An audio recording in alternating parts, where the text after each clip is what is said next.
like what I mentioned, this one would actually be parang more of like the start na of our module 2 exam review.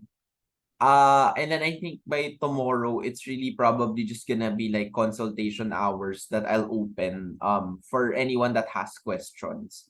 So with that said, what we wanna accomplish today would be parang by now you should have finished inventory. So inventory, and then you've also been starting or already finishing your exercises in cash.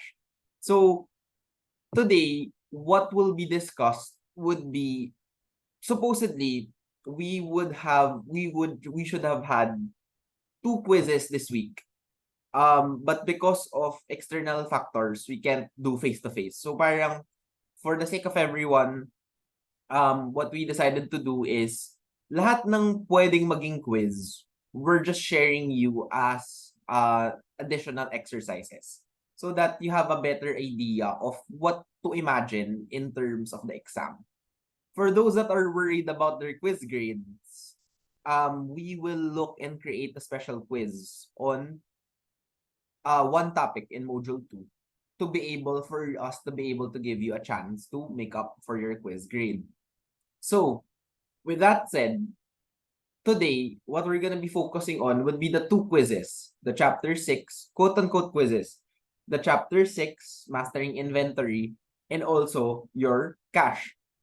So, sa chapter 5, I think like what I mentioned last week pa, dapat you're already familiar. So, chapter 6 tayo mag-focus on in chapter 7 today.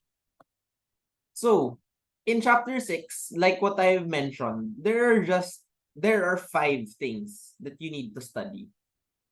You have to oral 6 counting theory. First is inclusions in terms of your legal test.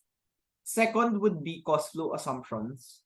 Third would be LC and RV. Fourth is estimation methods, and fifth is inventory errors. So, like what I've mentioned, focus on subtopics in terms of 100% mastery. So inclusions, LCNRV, and estimation methods. Please make sure na you already mastered that, right? Inventory errors, familiarize yourself, and then prioritize it in terms of answering. Pero in terms of expectation setting, if you're kulang na sa time, mahirap to intindihan. So I think you should allot more time in terms of understanding this. And then finally, cost flow assumptions. At the very least, at least no FIFO and wave assumption. So at least 4 treatments for cost flow. Kasi cost flow assumptions has the likelihood in terms of like scope na parang it would take a lot of questions and points. Right? So if you look at chapter 6 quiz, you'll see like half of the short problems talked about cost flow assumptions. And then merong mga sure points in terms of the other subtopics. Right. So with that said, let's see what could have been yung quiz. So the format will be, I'll share the question, we analyze it together. And then so I'll share the question, we'll analyze it together. And then I'll have a quick review session in terms of that particular topic. So dahil chapter 6 and 7 na yung supposedly tapos na, the theory questions is actually just a bit of a mix in terms of what you're supposed to know. So number 1, which is not true about a physical inventory count. So A, pre-numbered tags are used and accounted for at the end of the physical count. Number 2, B, warehouse personnel does all the accounting. C, at least 2 counts must be done by 2 different teams. And finally, D, a supervisor goes around the warehouse to check if all the items were counted. So, how would we analyze this? Well, we know that probably for control, pre-number tags are used. That's in terms of documentation. Next, warehouse personnel does all the counting. This one seems suspicious because parang ikaw na nga yung in charge of the warehouse. Ikaw pa yung in charge of counting. That does not make sense, right? Like, from a standpoint, you are asked by your parents to keep piggy bank.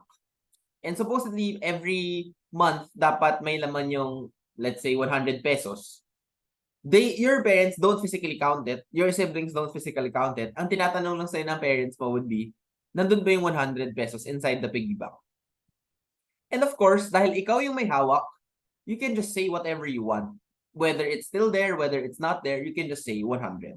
So, this one seems suspicious. At least 2 counts by 2 different teams. This refers to verification. And then finally, a supervisor goes around verification also. So, with that said, out of the 4, which is not true about the physical count, it would be B. Warehouse personnel does all the counting. Right. So, what are the things that you need to know? Well, dito po pasok yung familiarization nyo of the 6 principles of internal control. So what were the parang out of the 6, ano yung mga important parts? Number 1 is the documentation procedure, so that you use pre-numbered documents in terms of your physical count. Number 2, there is segregation of duties kasi dapat merong isa taga-check, isa taga-verify. And then there is an independent internal verification process, right? So those are just parang sample questions for internal control. Next question. When prices are going up, which cost flow method results in a higher inventory balance? So first, what's happening? Prices are going up. Ano yung hinahanap? The cost flow method that results in a higher inventory balance. When they say higher inventory balance, they're referring to ending inventory. So dito, babalik tayo dun sa discussion natin sa cost flow. If you remember, in terms of the whiteboard, nagsulat ako or parang in-explain ko sa inyo what are the differences, what are the trends. So, FIFO follows the flow. LIFO goes against the flow. So FIFO, being that it follows the flow, when prices are going up, FIFO's inventory goes the highest or goes up. Therefore, it's FIFO. And if you want proof, you go back to this slide. FIFO follows the flow. Pataas yung prices ng binibili nating mga inventory. If you compare the different COGS and ending inventory, who has the highest ending inventory? It's FIFO. So in a period of rising prices, FIFO has the highest ending inventory, highest gross profit, lowest cost of sales. Baliktad naman kapag period of decreasing prices, FIFO would have the lowest ending inventory and the lowest gross profit. And then si LIFO baliktad. And then, of course, in the middle will always be your wave or your moving average. So, that is the answer to the second question. Third, so we're done with principles of control. We're done with FIFO, LIFO. What's the next? Which inventory should not be included in the inventory balance of Ricket Bookstore? So now this is an inventory inclusion problem meant to warm you up during theory. So ang question is, ano ba yung not be included? So let's do it one by one. You purchase books shipped on December 28 with FOB shipping point. Yung goods papunta sa'yo. You purchased it. So now the question is, who owns the purchased goods na papunta sa company mo? It's a goods in transit. It's a purchase shipping point. So the question is, nasa freight siya. Who owns the goods in the freight? Well, the answer to that is, sino ba yung nagbayad ng freight? Dahil FOB shipping point, buyer, shipping point, buyer pays. Si Ricket is the buyer. He bought the freight. Therefore, the purchase that's in transit is already Ricketts. Therefore, we should include. Next is Rickett consigned the books with MS Superstore. What that means is that Rickett, let's say Rickett is in Manila and MS Superstore is in Bulacan. The physical goods are not with Rickett, but dahil siya yung consignor, he still owns the goods. So, we include. Number 3, Rickett sold and shipped books on January 2. So, ito naman, nagbenta ka, palabas. Palabas. However, please be careful. We're always gonna be doing inventory inclusions. Yeah, we're always gonna be doing inventory inclusions when? At the end of a period.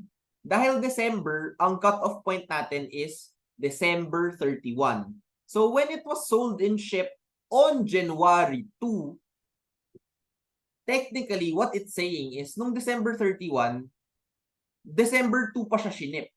January 2 pa siya shinip. So on December 31, those goods are in the warehouse. That's still yours by December 31. And therefore, you include. And then finally, nag-sold ka and in transit siya on December 29. So ito naman, unlike yung C na nasa warehouse mo pa, si D, nalabas mo na, in transit na siya. So palabas siya. It's a freight out. Who paid for the freight? FOB shipping point, buyer pays, BSP. So si buyer na yung may-ari ng goods in the freight or in transit. Therefore, out of the 4, this is the one that we should exclude. Right? So, in a nutshell, if it's an inventory inclusion problem, the only thing or one of the most likely thing that we'll ask would be, what is the total inventory? And dito papasok yung 100% mastery. Hindi pwedeng may isang case na hindi kayo alam kasi magkakascade and magiging iba yung problem. So, let's summarize. The only thing you have to ask whether you should include it in your count or not would be your legal test. Are these goods owned by the entity? So, ano ba yung mga things that we will own? Number 1 is goods owned. So, number 1 would be goods owned and on hand. So, basically, based on your physical count, please be careful about consignment. So, we'll talk about that later. Pero generally, if it's in your warehouse, kahit napaship na siya sa January 1, kapag December 31, it's still not in transit, those goods are still yours and it's still on hand.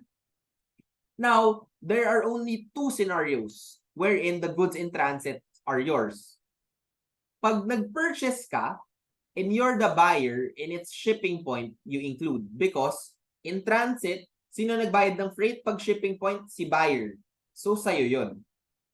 On the other hand, if you're the seller and you're selling goods and it's FOB destination, that is something you include. So, palabas sa'yo in transit, pero sino yung nagbayad ng freight sa destination point? Si seller. So, sa'yo pa rin yun.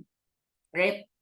And then goods out on consignment, you just ask yourself, sino ba yung may-ari? If you are the consignor, regardless kung nasaan man lupalop yan ng mundo, that still is yours. So, if you're the consignor, it's still yours. If it's the consignee, ang ibig sabihin, ikaw lang yung naghawak. And then, the last is, regardless kung sino yung may hawak temporarily, kung whether it's the first trial of the customer, may inspection, as long as it's yours, it's still part of your inventory inclusion. Next, 2 statements. Overstated ending inventory will correct itself in the subsequent period. So, overstated ending inventory. And ending inventory using FIFO, cost flow, is the same under a periodic or perpetual. So, let's break down the 2 statements. Out of the 2, ang sure ako is statement number 2. We love FIFO. The reason being, regardless kung perpetual or periodic, it will give us the same answer because it's the same method. So statement 2 is true. So statement 2, true. Si statement 1, it will correct itself. Well, honestly, there are two ways that you could have answered this. One is, when you were listening to the lecture, you noted na pag nagkamali ka sa period 1, may effect yan sa period 2. Pero for some weird reason, anything na mali sa period 1 in terms of ending inventory, nagko-correct siya mag-isa in the subsequent period. So kung natandaan mo yon, you know that the answer to this is true also. Right? So ang answer is both statements are true. Now, if you're in the other category na alam mo yung statement 2 is true, pero yung statement 1 hindi mo maalala, hindi mo ma-memorize. Honestly, dapat ang na-memorize mo dito is this one, the two-period error effects, wherein regardless kung meron kang pagkakamali in period 1, so the reason why dalawa siyang columns, this is period 1, so pare let's say 2023, this is 2024, so same with this. Meron kang mali sa ending inventory. Because may mali ka sa ending inventory, it affected your beginning inventory. Bumaba rin yung COGS mo. Bumaba rin yung cost of sales mo. And then, tumaas yung mga equities. Pero ano yung nag-self-correct? Yung ending inventory. And yung ending inventory. Right? So, kaya yun yung answer. So, let's apply in terms of that problem. Overstated ending inventory will correct itself in the subsequent period? Yes. Wala nang mistake in the ending inventory of period 2. Yeah, that's the answer. So please let me know lang if you have chats. I'll just continue. And then if you want to answer along with me also, that is the ideal way of maximizing this. So if you're gonna watch this recorded, please, at least isang pasada, make sure you're doing this also by yourself. Next. And then the second one, we just know that FIFO-ish, pareho silang quantity method, so same results. Next, this is LCNRV. So LCNRV, ang tatandaan nyo lang is, LCNRV is all about the subsequent measurement of inventory. Inventory should always be valued at LCNRV, lower of cost and net realizable value. For this theory question, mabait sila. They gave you the NRV outright. Some items, they will give you all the names in all the parang different terms that you haven't heard. Pero all you have to remember is, what is the equation to get net realizable value? It's estimated selling price minus estimated cost to sell minus estimated cost to complete. Yung tatlo lang na yon. If you see replacement, if you see parang fair value, whatever, it's only the three that will determine your net realizable value. But for this, binigay na. So we just have to literally think about what is lower per item. Yung cost ba or yung net realizable value? And for each item, that's what we're gonna be using. Item 1, sino yung mas mababa? Si cost or si NRV? Si NRV. Item 2, sino mas mababa? Si cost. Item 3, sino mas mababa? Si cost. Item 4, 5650, si NRV yung mas mababa. Item 5, sino mas mababa? Si cost. So each time, iba-iba yung pinili or iba-iba yung lower. So now, ang question lang naman dito in terms of LNRV questions is, ano ba yung inventory balance mo? Well, if it's gonna be valued at lower of net realizable value in cost, since napili na natin kung anong lower, we just add. So 123,000 plus 160,000 plus 187 plus 50 plus 201, 721. May 721 na lumabas. So Again, inventory inclusions, LCNRV, ito yung mga madadaling topics i-master. Please, huwag niyo na pakawalan. Yan yung mga sure points nyo in terms of short problems. Next, overstated ending inventory will result in blank assets and equity for what period? So ito, I don't expect you to memorize. I just expect you to know the flow. So ano ba yung flow of mistakes? You first start with your cost flow, and then you go to your comprehensive income, and then you just analyze kung ano yung effects niya sa asset, liabilities, and your equity. So let's go back. Ito yung example. Ito yung mga correct figures. Right? You can give random correct figures. Pero, to appreciate, ang overstated raw si ending inventory. Instead of 200,000, si 300,000 is overstated. So what will happen? Dahil overstated yung ending inventory mo, your COGS will be understated. Why? Because naghahati lang sila doon sa 500,000. So ito, 200, so yung COGS niya 300. Pero now, yung COGS nito, dahil mali siya, 200 na lang. So it's understated. And because your COGS is understated, when you compute for your gross profit, it's gonna be overstated because mababa yung COGS na mina-minus mo dun sa revenue. So yung mukhang mataas tuloy yung gross profit mo. And because your gross profit, pag sinubtractan mo ng OPEX, bibigyan ka ng net income, mag-overstate rin yung net income mo. So, ano yung nangyari? Number one, your assets will be overstated because your ending inventory is overstated. So itong 900,000, ang main driver of it being overstated is the ending inventory that's overstated. And then yung income, dahil overstated, yung equity naman natin is overstated. So, in a nutshell, tataas yung assets, tataas yung equity. So, another thing is, okay, kompletuhin na natin. An error in period 1 that's ending inventory will cross over to period 2. Yung overstated mo ending inventory will become an overstated beginning inventory in your period 2. So baliktad naman yung mangyayari. Your COGAS, dahil mataas yung beginning inventory mo, overstated rin siya. Tignan mo, yung COGAS natin here is 1,000, pero naging 1.1. Right? So tumaas ng 100,000. That means our COGS is overstated by 100,000. 700,000. Right? 700,000. And what do we mean by self-correcting? Napapansin nyo, the COGS here is what? Understated by 100,000. Dapat 300 siya, naging 200. Pero in the next period, baliktad yung nangyari. Our COGS should have been 600,000. Pero now, it's overstated at 700. So, yung 100, so ito, understated tong 100, ito, overstated tong 100. So, ano yung effect niya sa equity in the second period? Nag-self-correct.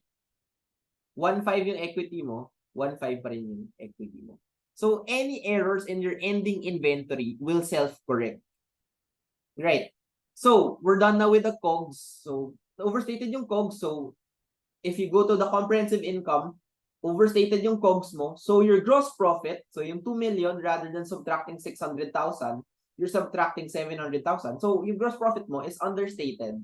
Your net income is understated. So, ano yung mga nangyari? Yung ending inventory mo is based on a physical count in period 2. So kahit may mali ka sa beginning inventory, that's not gonna be untouched. Right? So your assets, liabilities, and equity will remain the same. Tingnan nyo, pareho na yung assets, liabilities, and equity natin, pareho na rin sa second period because nag-self-correct siya. So, yun lang yung point ng example na to. So, last two theory questions. The cost to retail ratio is applied in estimating inventory. Well, this is a bonus point, right? Cost to retail. Therefore, it's retail inventory method. So, later, there's a retail inventory problem, so I won't go into this. But the idea in retail inventory method lang is get your cost flow under the retail prices, find your cost to retail to cost ratio. so that you can turn the ending inventory at retail to your ending inventory at cost. So later, you'll see how we're going to be doing. And then lastly, under PFRS, businesses are permitted to use LIFO. And then specific identification is traditionally used by selling a limited high variety of value products. Ito, sure ako sa statement 2. This is the classic definition of specific identification. So under PFRS, are they permitted to use LIFO? Well, naalala ko in the slides, LIFO was X because it goes against the flow. So the answer to this is true. And therefore, your last answer to your theory question is statement 2 is true. Sorry, mali. Businesses are permitted, that's false. Businesses are not permitted to use LIFO. So baliktad, kaya false. So ang answer is si statement 2 lang yung correct. So with that said, we're done with the theory for chapter 6. So ano lang yung mga alalahanin, don't forget that there's such a thing as specific identification. It's related to limited variety of high unit cost items. And that LIFO is not allowed under PFRS. Are there any questions? Because now we will go to the 3 short problems for your quiz dapat, for your inventory. Kindly thumbs up if everything's clear. Theory portion pa lang. Pero I also want you to be honest with yourself. Parang engage nyo. If we actually gave this quiz, how would your performance be, right? Pero now, given that you have this unique opportunity, let's focus on understanding each and every concept. Kasi, kaya lang naman siya lumalabas sa quiz is because it's gonna train you kung ano yung lalabas sa exam. So, the quiz is telling you what to expect in the exam, directionally, right? And speaking of which, what does it tell you about chapter 6?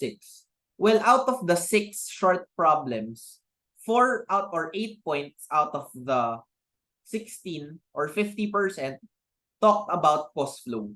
So si Shoestar is a cost flow problem. So what does it tell you? Cost flow is the major topic in inventory. But then, there's 2 ways of going about it. If alam niyo talagang hirap kayo sa cost flow, at the very least, at least know the subtopics. Para pumasa kayo, 50%, 50%. Or after nyo matapos yung subtopic, pag alam nyo namang magaling kayo sa cost flow, you'll do well in the chapter 6 items, right? So, pag ganito, and you're afraid, just go back to the basics, right? So, ano yung basics? It looks like a long problem, and medyo you're scared of cost flow. So, ano na lang yung pwede mong gawin? You talk about it one step at a time. So, first is, you know, it's a cost flow assumptions. And honestly, ang hinahanap lang sa cost flows is 2 things. What is your cost of goods sold? And what is your ending inventory? And in order for us to do that, we have to familiarize ourselves with the concept na in a period, there is what we call our cost of goods available for sale. Meaning, if we add our beginning inventory in our purchases, and we combine that for that period, yan yung total piece of the pie of the inventory that we're selling. And there's only 2 things that can happen. Our COGAS will either be sold, so magiging cost of goods sold siya, or matitira siya, so magiging ending inventory. So in equation form, what you need to memorize or really familiar is this. Beginning inventory plus cost of goods purchased is COGAS minus ending inventory. That will give you your COGS. In a nutshell, what it's telling you is that your COGAS is just a mix of your COGS and ending inventory. So, ano ba yung hinahanap? Well, yung una, ang hinahanap, gross sales. So, ito, parang medyo, kahit na hindi mo alam yung cost flow, you'll be like, okay, nice. I think I can solve this without understanding cost flow. Number 2, perpetual inventory system, FIFO. Well, out of the 6 treatments, FIFO is the easiest. So, ang bare assumption ko is, at the very least, please know quantity method. So, yan, ang pinapahanap, COGS. And then, ito, perpetual inventory average cost flow. So, ito, baka ito hindi ko nagawa. So, ito baka pero I'll try to still make my journal entry. And then ito, periodic inventory, average cost flow method. Ito alam ko kasi madali itong gawin. So, if ganun yung mindset nyo, na you broke down cost flow into manageable pieces and you focus on the quantity method, and then the second is mastering periodic na wave, and then finally focusing on the perpetual remaining, what will happen is, even if ganun lang yung pag-aaral nyo, you might not get the whole 8 points, but you have a chance of getting the 6 points in terms of this quiz. So, isa-isahin natin. Let's first focus on the gross sales revenue. Let us go back to the chapter 5, important equation. Ito yung hindi nyo papakawalan in this module 2 exam. How do you get your net income using your comprehensive table in what is your cost flow equations? But for this, ano ba yung hinahanap? What is the gross sales in revenue? So be careful, hindi hinahanap si net sales. Ang hinahanap is yung gross or the highest amount. Meaning, in this case, ang gross sales is 94,000, hindi yung net sales of 80,000. So ano yung equation lang natututukan natin? Gross sales minus sales revenue, sales return and allowance minus sales discount is equal to net sales. So gross sales is really the highest amount. So anong ibig sabihin yan in terms of how we're gonna be solving this? We're gonna be ignoring sales return and discount. So ano yung hinahanap? Gross sales revenue. So I look at the table and then I read anything outside the table. Well, it talks about beginning inventory. So lahat ng sales nandito. So in May 2, may sale ka of 35 units at a selling price of 220. So 35 times 220, 7,700. May sales return. Do we care about that? If net sales, yes, we care about that. We would have subtracted it. But given that we're looking at gross sales, we're gonna ignore. So next, may purchase, we ignore. May sale ulit. 80 units times 220, 17,600. Then purchase, and then may sale ulit. 100 times 200 selling price, 20,000. And then finally, last sale, 20 times 220, 4,400. At this point, you have all the information you need to solve for gross sales. It's 7,700 plus 17,600 plus 20,000 plus 4,400 is 49,700. My answer to number 1 will be 49,700. So ano yung mga magkakamali? Ang mga usually magkakamali dito is they look for the net sales. So please know that pag gross sales, we ignore sales return and sales discount. So that is number 1. So even if hindi mo alam yung cost flow, you get 2 points out of this 8-point problem. Next, ang hinahanap is cost of goods sold under FIFO, perpetual inventory system.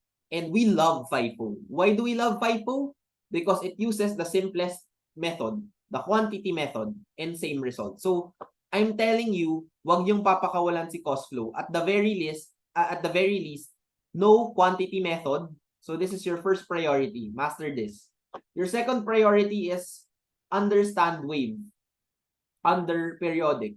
And then lastly, yung moving average. This is your third. So 1, 2, 3, and then kung may time kayo, yung LIFO, which is basically just the same thing. But yun. So, ito, if you follow that instruction, you'll go into this thinking na, okay, kaya ko to. It's just quantity method. So let's start. The first step in quantity method is making your information friendlier. So, ito yung tip ko sa inyo. Maraming nagkakamali in cost flow because they always miss either the beginning inventory and the ending inventory. Palagi silang nagjo-jump straight into the table. Please read outside the table because usually that's where you can find your beginning inventory. So, kailangan kasama tong 50 pairs at 120. So kung hindi nyo ito nasama, regardless kung gaano kayo kagaling in the method, you're not gonna be able to get it. Right? So with that said, alam na natin. Let's make the table from May 1 to 31. Ano lang yung mga gusto kong malaman? What's the transaction? What's the unit? What's the unit cost? And what's the total cost? For me, I rewrote it down kasi I want you to know how to properly write it. If magaling na kayo, there's a way to just literally scribble on the given so that you can solve for whatever you need, right? But isa-isahin lang natin, right? So I'm coming in from the assumption na, let's say hindi nyo alam yung quantity method, now's the time to learn. Step 1 is you look for your beginning inventory. 50 pairs at 120. So we fill it up. Beginning balance, 50 units, 120. So ano yung total cost? It's just 50 times 120, 6,000. Next, we have a sale of 35 units at 220. So, sale. Pero bakit minus? Because nagbenta tayo, right? So, 35. Do we care about the price? Since ang first step lang natin for quantity method is to get the ending inventory in terms of units, we can ignore the selling price. So, ignore the selling price. Yung cost, important siya, pero selling price, we ignore. So, pag sales return, yung units lang yung yung may pake tayo. Bakit plus 5 units? So, 50 units, may nabenta akong 35, so minus 35, pero may binalik na 5. So, sales return is a plus. And then, may purchase ka at 80. So, again, important to know the cost of a purchase. So, purchase 80 units times 110, you'll have 8,800. And then, may nabenta ka ulit, sale, minus 80. So, wala tayong pakialam sa selling price, meron tayong pakialam sa cost, sa mga costs, right?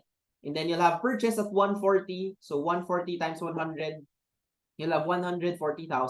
Ay, sorry, this should be 14,000. And then, you'll have purchase return of minus 20 units. So, bakit purchase return? May binili ka, pero may sinoli kang 20. And then, you'll have your two sales at the end. 120.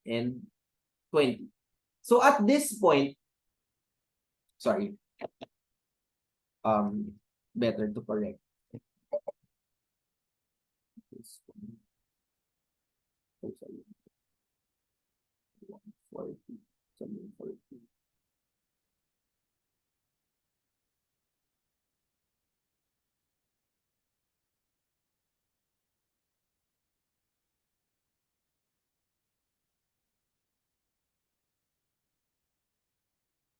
So at this point, using all of these information, you can get your ending inventory in units. How can you get that? It could be by just focusing on what? You're gonna focus lang on the quantity. So we start with 50. 50 minus 35 plus 5 plus 80 minus 80 plus 140 minus 20 minus 100 minus 20. You have 20 units as your ending inventory. So this is step 1 of quantity method. You just want to get the ending inventory in units. Pero just to help you also, ano pa yung other information that you can get from this table? Bakit may pakialam tayo sa cost? Because if you add the beginning inventory cost, and then ipagbabangga mo siya sa mga purchases, you will get your COGAS. So you'll be able to get your COGAS. So can we try and get our COGAS? So our COGAS here will be what? 6,000 plus 8,800 minus 14,000. Ay, sorry. That should be plus 14,000. Sorry, ulit. 6,000 plus 8,800. Sorry. Ito pa, last. 0. Okay. 6,000 plus 8,800 plus 14,000 minus 2,000. 26,800. That is your cost of goods available for sale. Or 24,000. 6 plus 8. 140 times 100. 40. So 6 plus 8 plus 14 minus 2,000. So sorry, 26,800, right? So let's check. Let's just double check. So let's get the ending inventory in terms of your quantity. So we already know that it's 20 units, right? So the question is, how do we get our ending inventory cost? Right. So our ending inventory cost would be 20 units. Sorry, 20 units. Alam natin na it's FIFO-ish. So if we're looking at ending inventory, we're looking at the last is still here. So yung 20 units na yon, it will come from where? It will come from the last batch.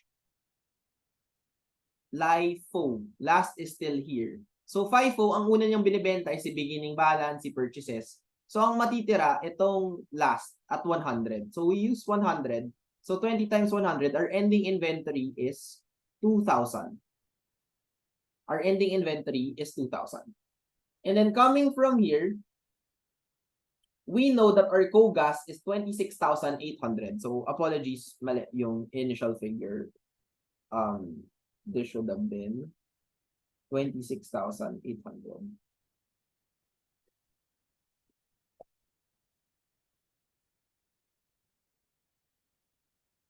Yeah, 26,800. So ang COGAS natin is 26,800. So 26,800 minus your ending inventory. So 26,800 minus 2,000 ending inventory, it will give your cost of goods sold na 24,800. So, ano yung sagot sa cost of goods sold? It's 24,800. So with that said, meron ka ng 4 points for this. So ito, perpetual inventory system, average cost flow method. Ang pinapagawa is journal entry.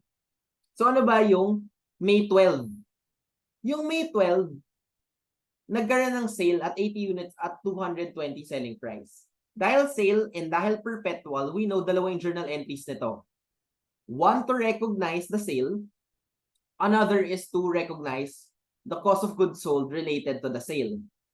80 times 220 will give you 17,600. So alam mo na one of the journal entries is debit cash, credit sales revenue of 17,600. Bakit cash? Kasi sale paid in cash. Ang question is, what is our COGS of these 80 items? Well, this is where papasok si cost flow. And ano yung gagamitin nating cost flow? Si moving average dahil perpetual. So here's my tip. So ito yung dapat meron, alam mo na, coming in from the last scenario. Ang ending balance is 20 units. Our cost of goods available for sale is 26,800. And then meron ka na ring table. Ito lang yung tip ko sa inyo sa moving average. The moving average will only change whenever there's a purchase or a purchase return or allowance. So anong ibig sabihin? In the exercises before, if you know moving average, you're probably doing beginning balance, balance. May 2 transaction balance, may 5 transaction balance. Matagal siya gawin. Pero if you know that moving average only changes when purchasing or PRA, itong first 3 transactions before this May 8 purchase, pwede nyo nang isama lahat. What do I mean by that?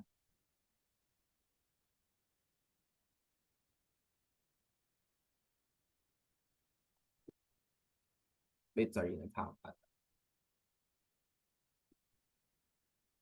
Kindly give me a moment. Nag-hang out.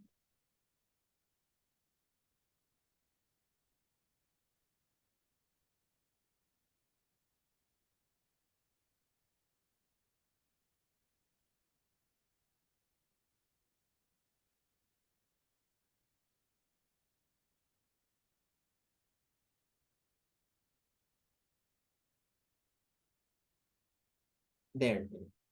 So, what do I mean by this? What I mean by this is there's no need to compute for your balance every time after May 2 or May 5. Right?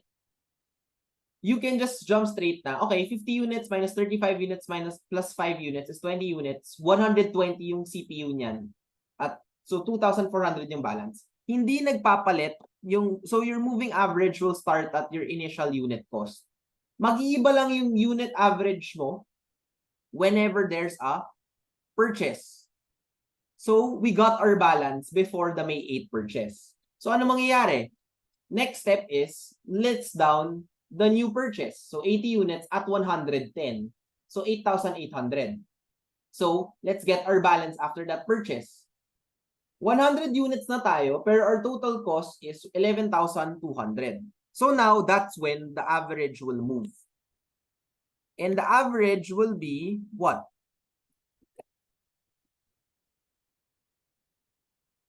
The average will be 11,200 divided by 100. 112. So now from 120, ang new moving average mo is 112. And therefore, ano yung gagamitin mo for the sale of 80 units? Yung bagong moving average of 112. So 8,960 yung cost of that May 12 sale. And therefore, ang COGS natin for that sale in May 12 is 8,960. So going back to the problem, alam na natin that the sale price is 17,600. So yung COGS related to it sa May 12, because of our cost flow method sa perpetual, we know that it's 8,960. So ang journal entry is COGS debit 8,960, inventory 8,960. And then finally, we're done with the last question for this long problem. Periodic inventory system and ending inventory balance.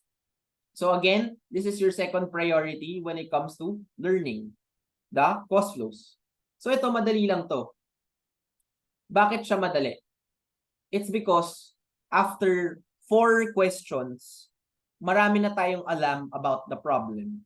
Number 1, alam natin that the ending balance is 20 units. Alam natin that the cost of goods available for sale is 250 units. And alam natin that the cost of goods available for sale in terms of their cost is 26,800. And honestly, to get your wave amount for periodic, it's just total COGAS of 26,800 divided by total units of 250. So ito, i-divide natin sa COGAS. And that will give us what?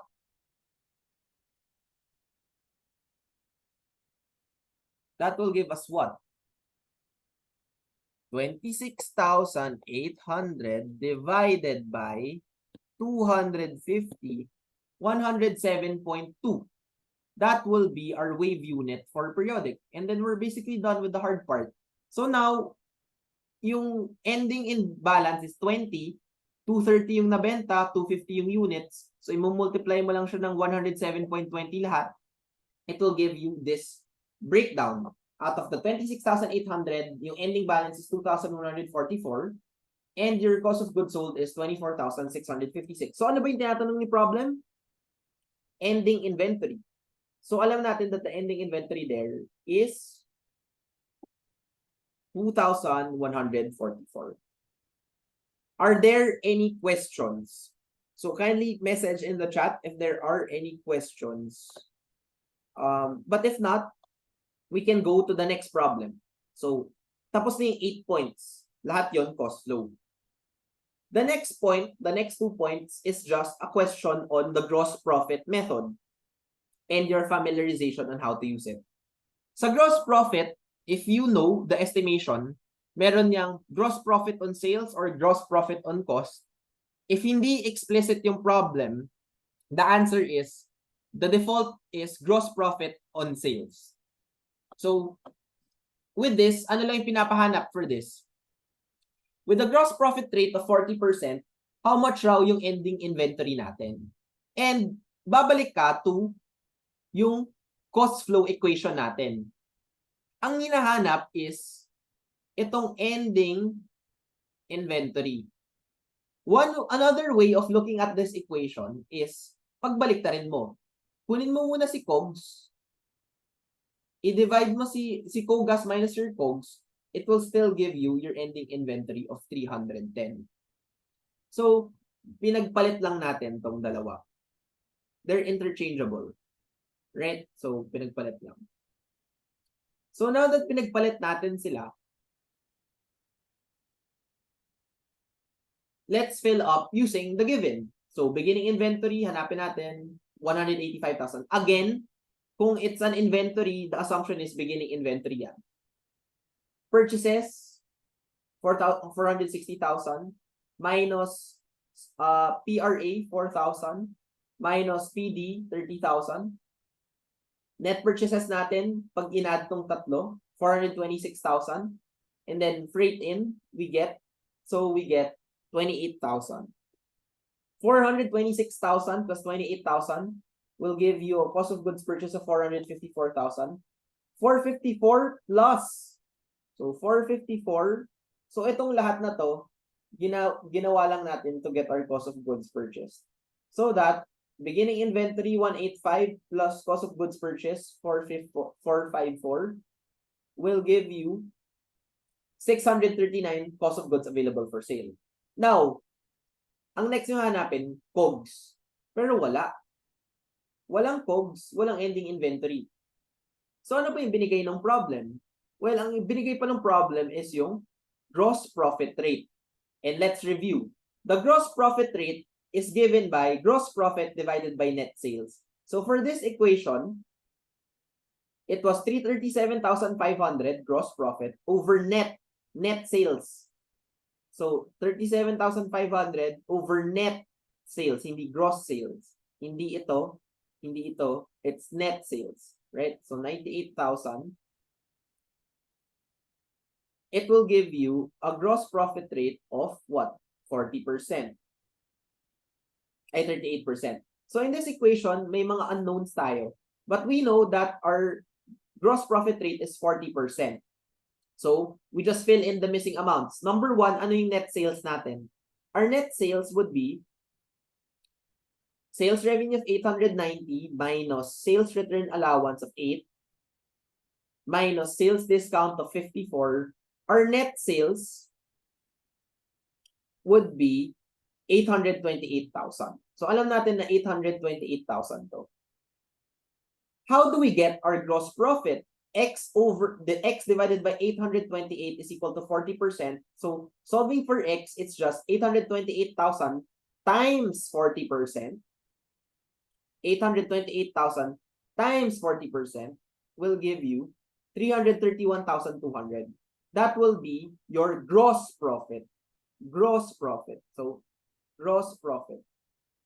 And then, from there, we can get na, okay, if our gross profit is 331,200, our COGS would definitely be 828,000 minus 331,200, which will give you, what? 496,800. So now, alam na natin yung COGS. So, just double check. 40% yung gross profit, 60% si COGS, 100% si net sales. So, this is gross profit on sales. So, ano yung missing? 600, ang missing natin is COGS of 496,800. So, therefore, 639,000 minus 496,800 will give you an ending inventory of 142,200. So, ano yung ending inventory using the gross profit rate? 142,200. So, ganito yung mga i-expect yung questions kapag gross profit rate yung hinahanap. And speaking of estimation methods, please note lang na we estimate because nagkasunog, merong mga catastrophe, and there are two ways of doing it.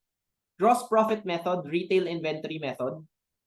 Sa gross profit, dalawa lang naman yung assumptions. Please review that section. Ang importante lang to note is the default assumption is based on sales. Pag based on sales, ang 100% is si sales. And it will give you your cost ratio. So to get your gross profit, it's sales times cost ratio. On the other hand, pag based on cost, which needs to be explicitly stated, your 100% is your cost of goods sold. So, ang sales ratio naman yung bibigay niya sa'yo. So, sales divided by sales ratio will give you your gross profit.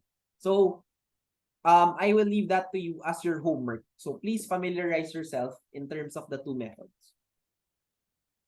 So finally, we come to the last problem, and that's gonna be our retail inventory method. So things to note, ang hinahanap lang ending inventory, and then please be careful. Ito yung retail prices, ito yung cost prices.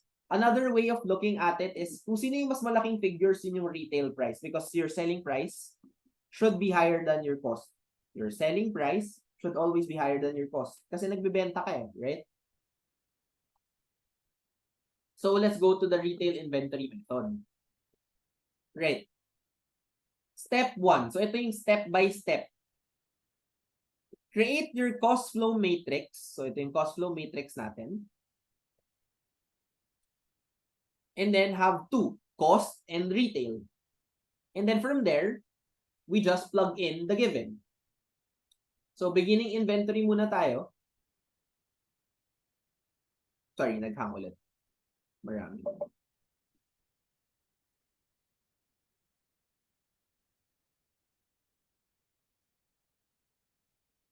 So we get beginning inventory at cost. So beginning inventory at cost. At retail, 320. And then purchases, 323, 323. 560 at retail, 560 at retail. Purchase return allowance, 11,000, 11,000 at cost. 18,000, 18,000. Purchase discount, 24,800. Then 0. And then may freight ba? Mukha namang wala. 0, 0. So by then, you'll be able to get your cost of goods available for sale. So 230,000 plus 323,000 minus 11 minus 24,800 will give you a 517,200 co-gas at cost. And then on the other hand, you'll have 320 plus 560 minus 18. It will give you your co-gas at retail. So you can complete na your cost to retail ratio. Pero useless yon if we don't know the ending inventory at retail. So tapusin lang natin yung retail part. So ang goal is tapusin mo muna yung retail part so that you can get ending inventory at retail. So you'll get this figure and then you multiply the cost to retail ratio to get this figure. So ganun lang yung method. So how do we get our ending inventory at retail? It's co-gas at retail minus net sales, minus net sales. So net sales means 523 minus 19 minus 4 is 500,000. It will give your ending inventory at retail at 362,000. And then now, we know that the cost ratio is 60%.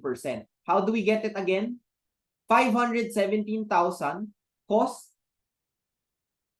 co-gas divided by 862,000 co-gas at retail will give you 60%. So 60% of this ending inventory is gonna be the cost of that item. So 362,000 ending inventory at retail times 60% of cost ratio, 60% is equal to your ending inventory at cost. So your ending inventory is 60% times 362,000 is 217,200. So this is a classic example of your retail inventory and it will give you 217,200. So at this point, we're done with chapter 6. And again, like what I'm telling you, it's a mirage of different subtopics. So please 100% master each subtopic. And then wag nyo rin papabayaan si cost flow assumptions. At least 3 out of the 6 treatments you should know sa cost flow assumptions. So with that said, we're done with inventory. So that's our review for inventory. The last would be cash. Sa cash, mas easier siya to understand because tatlo lang yung subtopic. I will 4. Internal control, puro Fury lang yan. Cash inclusions, petty cash funds, and bank recon. Ang cost flow method equivalent ng cash is bank recon. So please understand bank recon also. And then yung different subtopics is sila petty cash funds. So, let's go to the cash quiz. Ito yung quiz nyo dapat today, Friday. Control is the most effective when at least 2 people are responsible for a given task. Making one individual responsible for related activities increases the potential for errors. This is talking about establishment of responsibility. So dapat one person, one responsibility. So statement 1 is false. Pero totoo rin naman na one individual increases the potential for errors.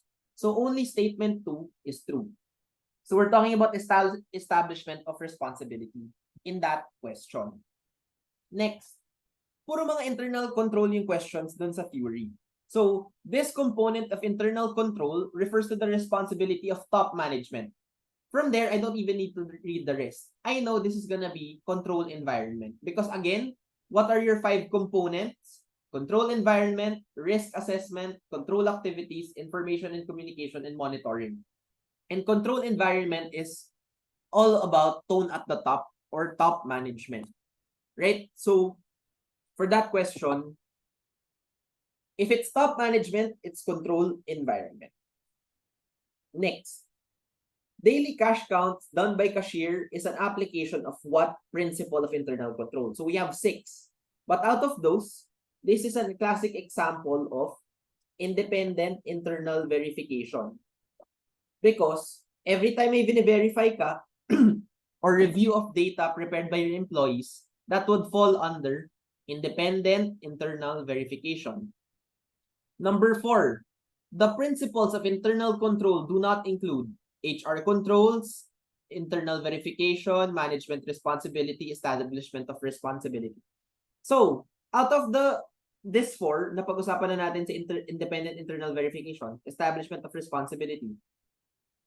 Ito, it looks like tone at the top. So, this is more of a component rather than a principle. And then ito, alam mo rin naman na dapat na this is a principle of internal control. So, ang answer is, which one is not a principle of internal control? It's management responsibility.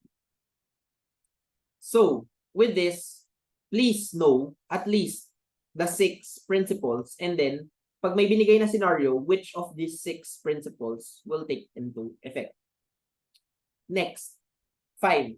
Internal control does not provide absolute assurance of a safeguarding assets. Statement 2. Internal control can be overridden by management. Of course, both of these statements are true. Internal control, kahit gaano pa siya kaganda, kahit gaano pa kaganda yung mga policies mo, it can only give you what? Reasonable assurance. Again, it can only give you what? Reasonable assurance.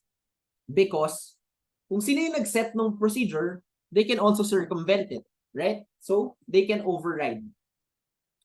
Number 6, cash overage occurs when petty cash fund accountability is less than accounted for. That's true. Correcting entries for both bank and book errors are journalized. This is wrong. Ang kino-correct lang natin or gina-journalize is anything that has to do with the book. Therefore, only statement 1 is true. So review. If your accounted for is less than your PCF, it's a shortage. But if your accounted for is higher than your PCF, it's an overage. And then lastly, this refers to the network of approvals. This is your voucher system. Right? So voucher system is your network of approvals by authorized individuals. So these are all in your slides. And then An example of a voucher system is petty cash fund. And then finally, the last is, all of the following are deducted to the cash balance per book. So cash balance per book during bank recon. So debit memos we subtract. Bank service charge and NSF is just an example of debit memos. So outstanding checks, that's referring to cash balance per bank. So ito yung odd man count.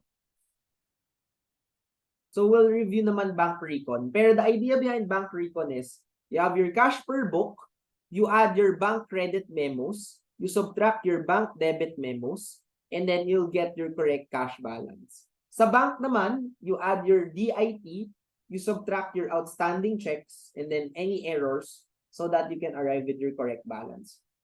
So if you're gonna memorize something sa bank recon, it's this slide. Balance per book plus bank credit memo. So ito yung mga examples of bank credit memos. Less bank debit memo. So ito yung mga examples. And then you'll get your book balance. And then ito, DIT, OC lang naman to. So with that said, are there any questions? Because if not, I'll show you na the short problems attached to cash.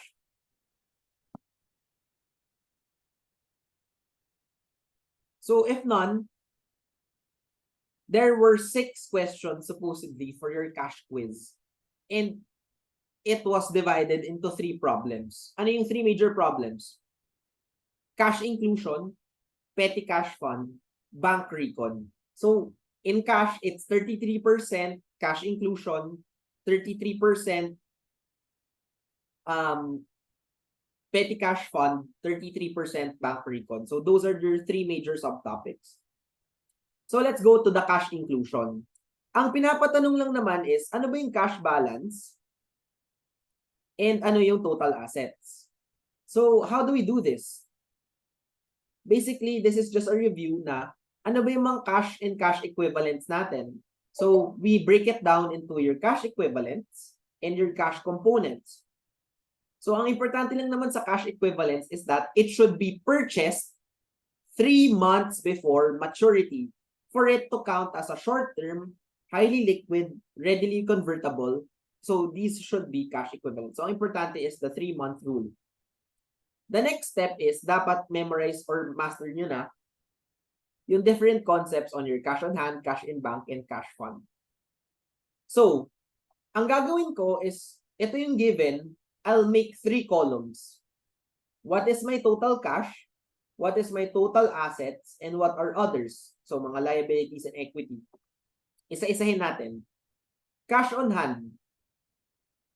What is that? That is cash on hand. Therefore, yung 34,500, I will extend to cash and assets. Bakit pareho? Kasi cash is an asset. So I'm just solving for the balance. So cash and assets. Next, may time deposit ka raw at 12 months. At 12 months. Hindi natin alam kung kailan niya pinurchase. Pero dahil silent, we're just assuming na hindi siya within 3 months. And therefore, that should be a short-term investment, which is a current asset but not cash. So, saan natin siya ilalagay? Sa asset lang. Next, checking account. Checking account. Cash in bank. So, yung 2.8 million sa cash natin ilalagay and sa assets. Petty cash fund. That's another example of cash. Petty cash fund. So, 15,000 sa cash, 15,000 sa asset. Postage stamps.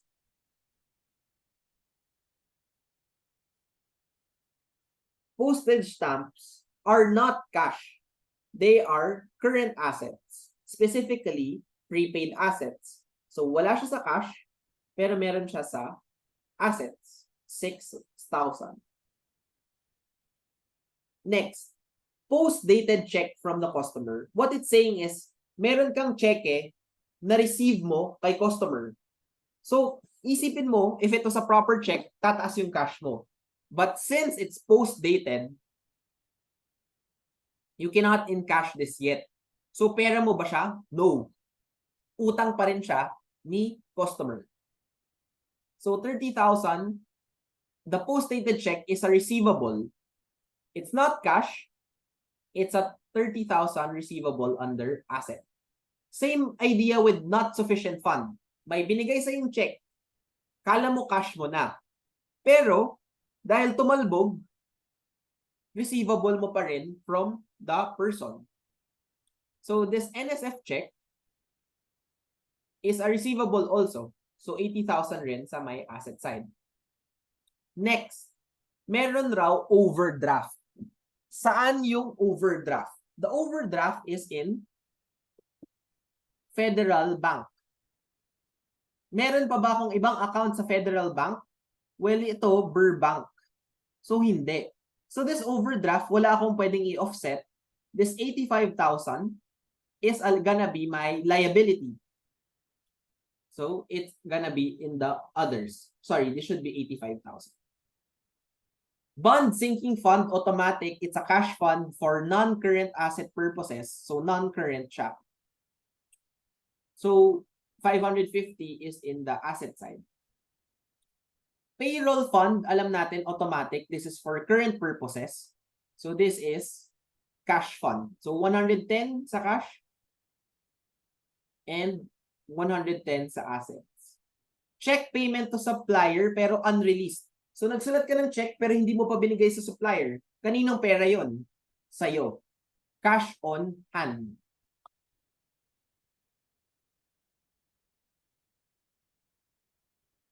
So, 11,000 sa cash, 11,000 sa assets. And then finally, our favorite, IOU. This is just basically a receivable. So, 21,100. So, ano yung next step? What's my total cash balance? Well, basically, to get my total cash balance, I'll just add all of this. And if I add all of that, it will give me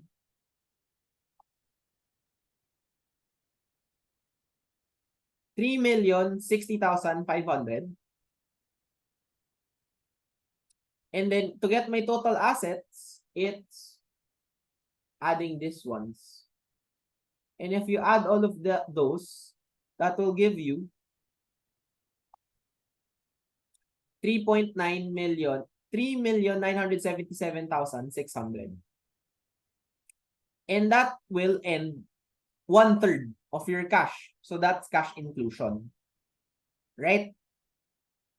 So let's move on to the next topic. The next set of questions would be petty cash fund.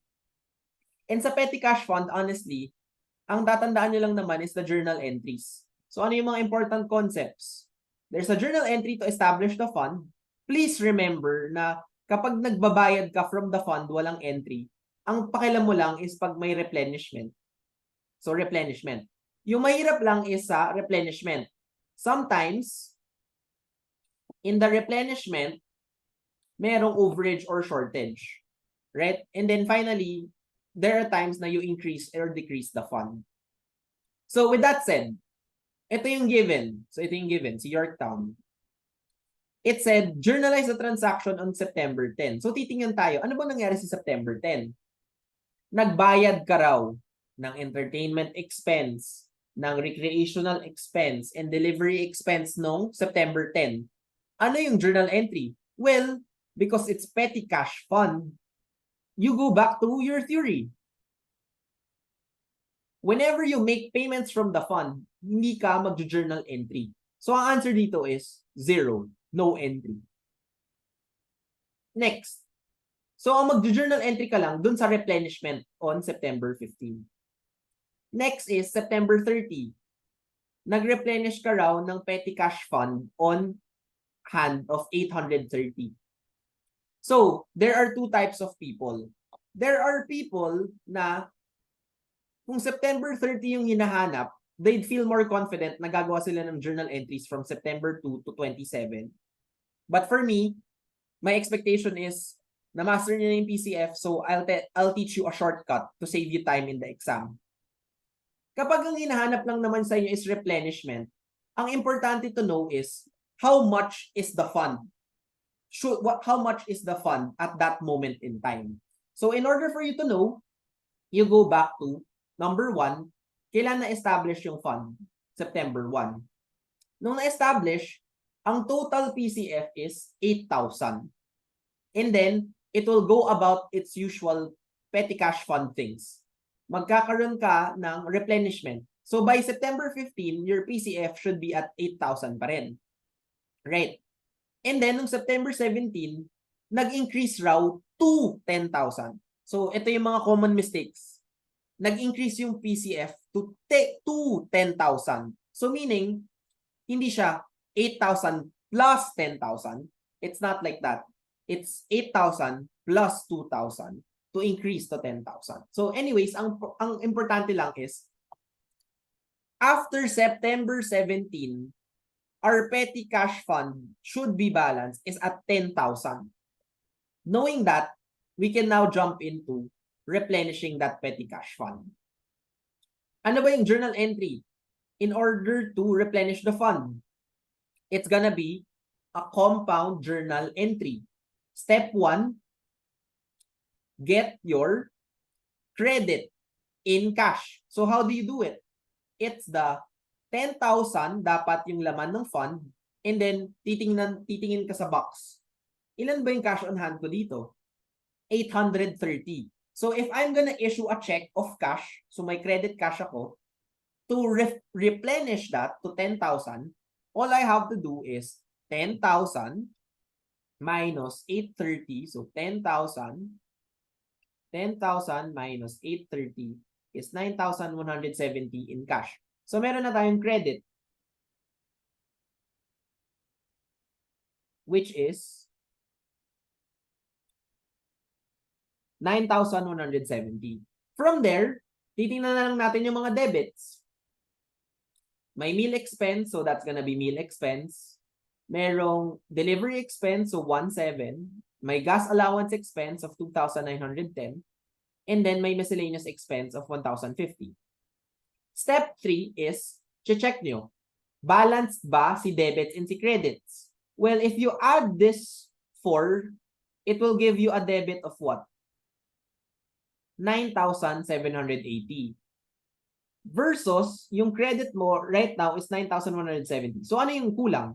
May kulang na credit of 610.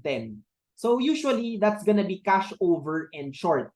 However, the next question is, material ba tong 610 or not? Well, we go to the problem. It said here, anything above 500 is considered material. This is above 500. So rather than cash over in short, this would be called payable to custodian. So yun lang naman yung idea behind this petty cash problem. So sa petty cash, it's just journal entries. So with that, we're done also with petty cash. And the last is bank recon. And honestly, I'll tell you this now, this bank recon problem, the last problem that I'll be discussing today, is a very easy problem. So if you really want the best bank recon problem, it's during the lecture that was recorded. So ito, if alam nyo na yung bank recon, your first step is to just create your adjusted bank method and then fill in the information provided. So bank statement is cash per bank unadjusted. Book balance is cash per book unadjusted. Next, may deposit ka raw of 74,000 na ginawa pero hindi nag-appear sa bank statement. This is a classic example of a deposit in transit. Something they already recorded in the books but hindi pa nakalagay sa bank statement. So itong 74,000, we add on the bank side plus 74,000. On the other hand, the bank statement shows that on October 31, the bank collected a note for Lynn Manuel and credited the proceeds at 99,350. The proceeds include 3,350. Ano yung common mistake? You'd think, this is a bank credit memo of 99,350 and 3,350. This is wrong. It says included na siya. So, yung 99,350, out of those, 3,300 are interest. So, in essence, 96,000 is from the note collection. The extra 3,350 is from the included interest. So, with that said, we know that it's a bank credit memo. So that is gonna be 99,350. And then lastly, itong outstanding checks. So if we add all three, if we add all of these together, that will result into the outstanding check of 35,500. So now that kumpleto na natin lahat ng information, how do we get the adjusted balance? The adjusted balance, let's first look at the bank.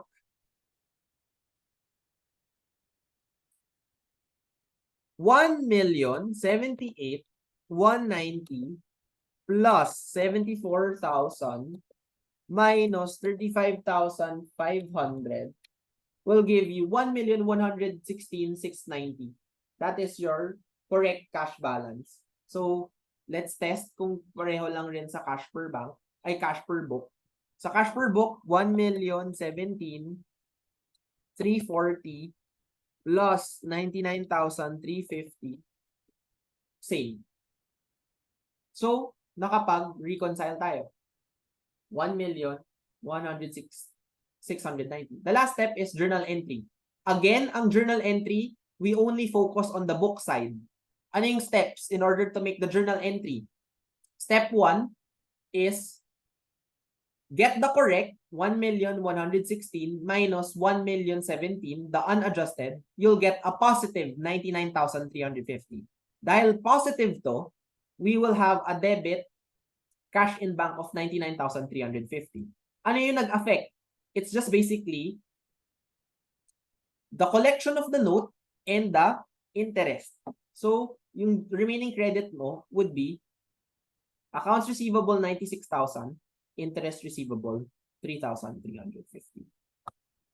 So, with that said, we're done with our module 2 exam review.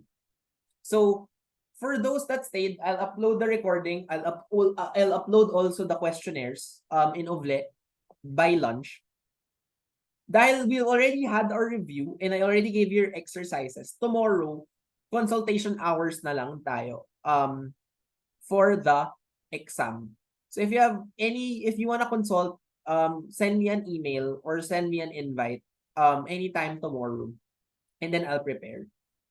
So with that said, we're done na. So I think this is a good exercise so that it will give you the idea behind module 2. So if you have any questions, kindly let me know. So good luck. Same time tayo sa exams, and then I'll just release exam reminders also on the Facebook group. So thank you so much, everyone. I'll stop the recording now.